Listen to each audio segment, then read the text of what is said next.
Well, greetings and salutations. This is Rick. I hope everyone's having a great day. I'm back at the allotments. This is the first video I've made this year in 2014, so Happy New Year.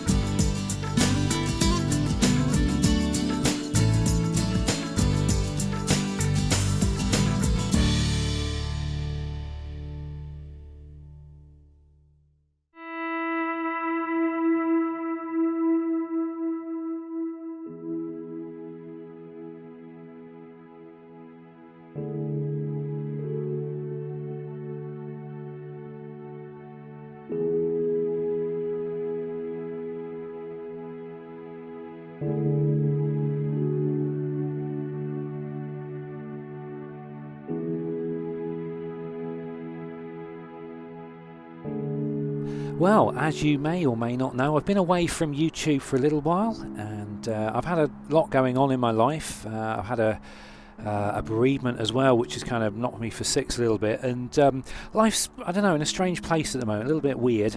But I'm kind of, just trying to get on with things. I decided to come back to the allotment this year and get on and do things. At the moment, this is like what we're on, April the 3rd or April the 4th right now, and this is literally my first proper trip to the allotment, so I'm starting really late this year, but I don't think it's going to be too much of a problem. However, there is an awful lot to be done on the allotment, and not least of which involves some major work on the polytunnel. You may or may not know that in February of this year, the United Kingdom was gripped by some pretty major storms, and as you can see, the poor old polytunnel has really suffered. Unfortunately, it's irreparable as far as the woodwork and the polythene go, so I'm going to have to take those down, and I'm going to have to do a complete rebuild, including the wood and everything. Now at the moment, today I'm just here to do a bit of a tidy up operation. Quite whether I'm going to rebuild the polytunnel or not this year, I don't know. At the moment I just don't have it in me to rebuild it, but I'm hoping that's going to change over the coming sort of month or so. We'll just have to wait and see on that one. As you can see, the damage is pretty extensive, and there's no way that this cover can be saved, so sadly it's all got to come down. But on a positive note, my Brussels sprouts plant has got bigger, although I think it's actually bolting now, so I don't know whether it's going to be any good or not. Probably not. The lettuce that I was growing over the course of the winter has pretty much finished now. It's all got a little bit tough and hard, so these are going to have to come out. And I'm going to be trimming back what I used to think was tomatillos, actually turns out to be a Cape gooseberry. So I'm going to be trimming all this down today. I don't know whether I'm going to keep the plant here. I think I probably will, actually, because apparently Cape gooseberries are a perennial, so they come back each year. So I think I'll probably just leave that one where it is. I'll just trim it down and give it a chance to grow back again this year. So there's a awful lot of structural work to be done while I'm here. There's a lot of tidying up to be done. Today I don't think I'm going to get anything in the ground today. It's literally just going to be a bit of a tidy up operation to see whether I can get this place ready into some sort of order so that I can actually do a bit of planting and actually grow some stuff this year. I'm also not entirely sure how much I'm going to be able to get done today. Firstly, because I actually forgot my really sharp knife in order to cut away this polythene, and secondly because I got a broken toe, so I can only hobble about for so long before it all starts getting quite sore and achy and I have to sit down. Now, one of the things I was able to get hold of over the course of the winter was this carpet. My niece replaced her living room carpet and I nabbed it off of her simply because I wanted something that was going to keep the weeds under control. Now, you may remember from last year I bought some weed control membrane fabric. There were two types. There was the plastic type, which is this stuff, this black stuff here, which is very good and it does a good job. And there was also like the cloth type, and it was completely useless because as soon as it went out in the sunshine, the ultraviolet rays from the sun completely just turned it into tissue paper and dissolved it, and it was pretty useless. Now I'm likely to not use this end of the plot this year, so I'm hoping just by leaving the carpet here. Now it's a good quality carpet. It's like a Hessian backed one, so there's no nasty foams or any sort of horrendous chemicals or anything to get involved with the ground. But I'm hoping this carpet is just basically going to keep the weeds in check and under control, so it's not going to be a bit of a nightmare next year. You may also recognise these two rectangular troughs. These came from home. I had these in my back garden for a couple of years, and I've completely revamped my back garden now, which I will no doubt make a video on at some point. But I needed a home for these, and I thought, well, they'll be ideal if I can bring them down here and probably use them either in the polytunnel or around here somewhere, fill them up with soil, or just place them on the bare soil, top them up, and then hopefully I can be growing things out of these. So that's two new raised beds that I can put to good use this year, hopefully. Now you may remember from last year I planted some onions. I wanted them to get the frost so that they do quite well, and it looks like they are doing quite well. Now there are a number of weeds that have grown up among them, but they're no problem and I can quickly take care of them, so I'm not too worried about them at all. But as I say, I'm not going to bother with that today. Today I'm literally just doing a bit of a tidy up operation, so I really ought to get cracking.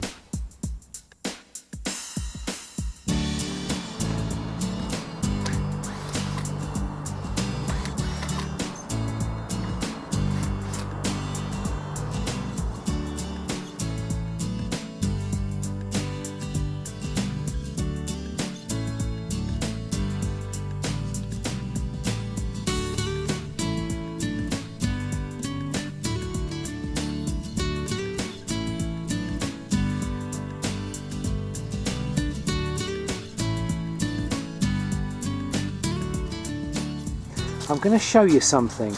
Can you see the break on this polythene? It's like in a dead straight line. I had a word with the people who supplied the polytunnel material, and they explained exactly what that is. Apparently, because I've got what is quite a flexible polytunnel structure, I mean this isn't by any sense of the imagination very rigid, and apparently this is a very, very common problem with homemade polytunnels. What happens all the time, there's this constant movement going on. It's just tiny amounts, but what happens is it puts pressure on the seams where the polythene is folded in the factory, and over a period of time, if you know, perhaps say after 2 years, if the polythene is subject to a foothold by the wind, which is, you can see here that the wind was slowly ripping away at the polythene. What happens is as soon as the polythene or the rip reaches one of the folds, the movement of the polytunnel has actually weakened these folds over time, and what happens is it makes it much easier for the polythene to rip. And I had quite a long conversation with the suppliers. They're very, very good actually. I'll give them their due, and basically what they said is in order to avoid that, because they see it a lot, they've actually written it into their guarantee that if your polythene isn't absolutely rigid, then this is very, very common, and this is what can happen. So they said what you need to do is when you rebuild your polytunnel, I mean ideally get a proper polytunnel, but if you're going to build your own, then you need to make it as rigid, as absolutely rigid as possible. So when I actually go to rebuild the woodwork on this, instead of using tiny little bits of wood, which I've used very, very thin, flexible wood. So to be honest, the structure of this wasn't very good to start with. I'm going to use a much thicker wood for the doors, for the ends, for the support structures and everything. I mean, you can see how thin the wood was on the doors here. It just wasn't up to the job. It just wasn't good enough. So I need a lot thicker wood. Now, originally when I built this, it was, you know, on a budget. I was trying to sort of do a polytunnel based on the sort of the things I already had in stock. But to be honest, it just turned out to be a false economy, because now obviously I've got to get hold of a new cover. So what I'll need to do when I come round to rebuilding the polytunnel is to make a much more inflexible structure before I put the cover on next time round.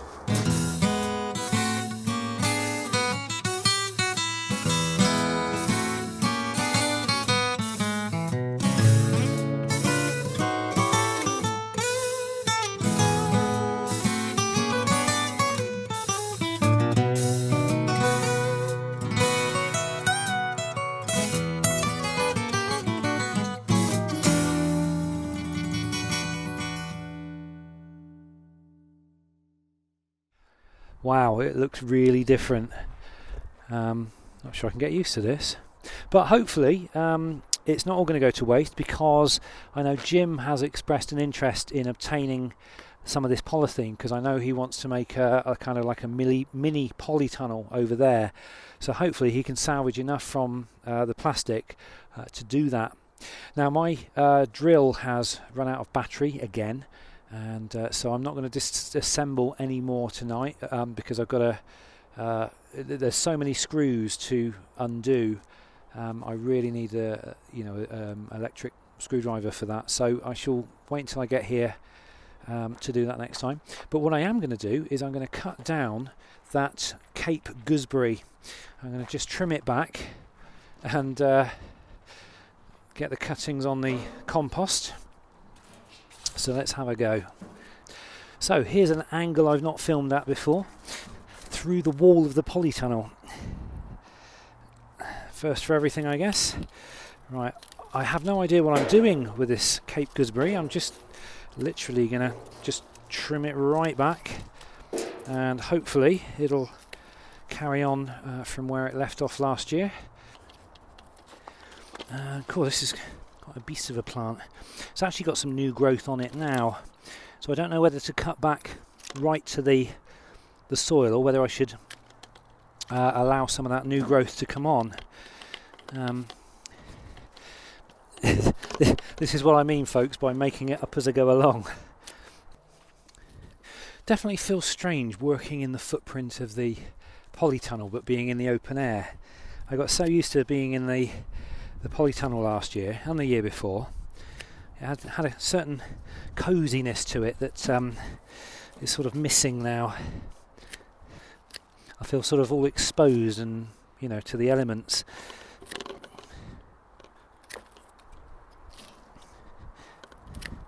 It's going to make life a little bit more difficult, well, especially during April now, during the rainy season. A lot of people keep asking me, why do I put bottles on the end of canes?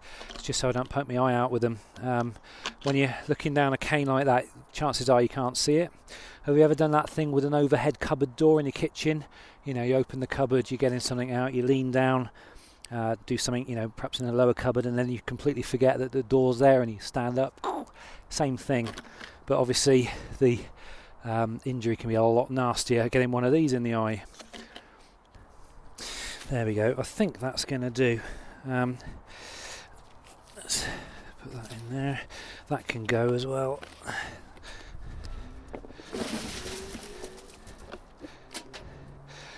I've got these slightly knackered pots, don't know what to do with them really. Could use them, or I don't know, I'll put them aside for now. That's the one thing I have noticed when you have an allotment. You seem to accrue lots of things, sort of things you hang on to thinking they might come in useful. So I have a lot of pots, a lot of plasticware, which is probably not brilliant, but it's there. I mean, I've got like a shelving unit there that I don't know what to do with. Originally I used it inside the polytunnel, but it was the way the polytunnel moved around so much, it was not very good to put ceilings on, because they could easily get knocked off. But I've also got this thing that just keeps falling over. This is my old dehydrator that this was a project that I made years ago. It's powered by beer cans. I'm not sure what to do with that. I think I'll probably break it up, and I've got no use for it. I haven't used it in ages. It's starting to fall to bits, to be honest, so I think I'll probably just get rid of it. I'm also looking to take down this bamboo cane structure this year. As you probably remember, last year the idea was to get things to grow up it and make a kind of a temporary structure, but to be honest it's a bit naff. So and the floor's just really bouncy and no good. So I think what I want to do is make a potting area here. I can use some of this wood actually to make a little sort of cordoned off area, perhaps even put some sort of a waterproof roof, so if it does rain I can still do my potting here at the table and be protected from the rain. That could be quite good actually. So I think first things first, what I need to do is just take all these canes down. Come on, I'll have to cut through that. There we go.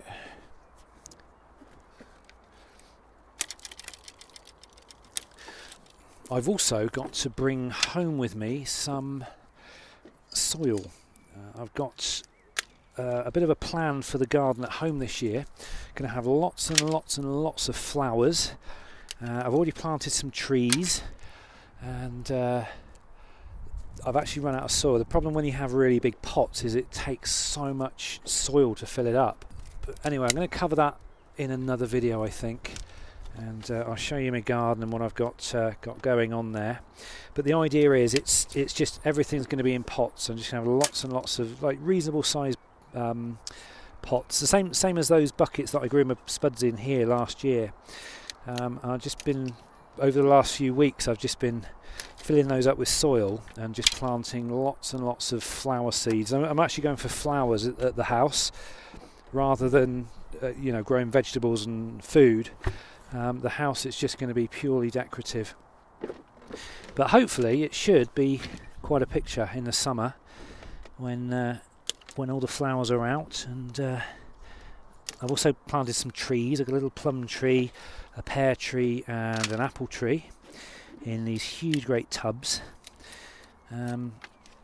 So I don't know if you saw my garden last year. It's basically the whole lot cemented over, so can't actually grow anything in the ground, which is, to be honest, it's not a bad thing, because obviously having open ground, it's just always high maintenance all the time.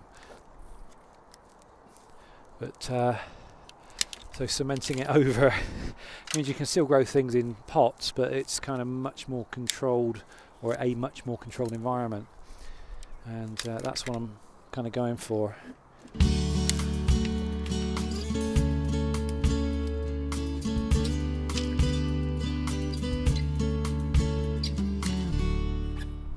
There we go, all done.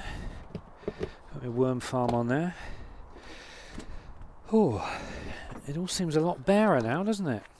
In fact, it feels like I've kind of stepped in the wrong direction, and it's like I've gone back to the early days before I had all the polytunnel and everything sort of organised. So it definitely feels like a step backwards from what I had. But it's not the end of the world, and I think a little bit more TLC, a little bit more planning, and I think we'll be just fine.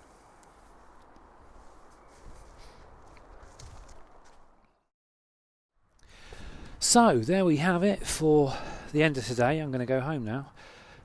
I've still got lots to do. I've still got to take some of this woodwork down. I need to charge me screwdriver up for that, and get on and figure out exactly what it is I want to do this year.